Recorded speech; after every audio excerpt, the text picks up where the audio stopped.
Allahın Rəsulü buyurur, heç kəsi incitmə.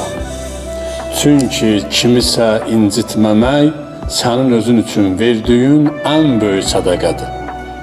Əzizlər, Allahın yaratdığı bəndələrə, hətta heyvanları belə əziyyət eləməyin acı nəticələri vardır. Necə ki, bir gün bir ana fəryad edərək gəlir Rəcəbəli xəyyatın yanına. Deyir, mənim oğlum iflic xəstəsidir.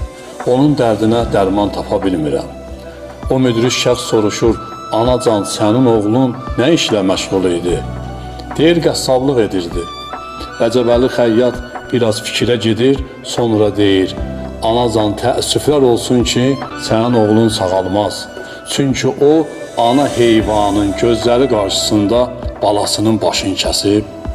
Əziz dostlar, kim Allahın yaratdıqlarına zülm edərsə və onları incidərsə, bunu bilsin ki, bir gün özü də inciyəcək. Buna şək şübhə olmasın.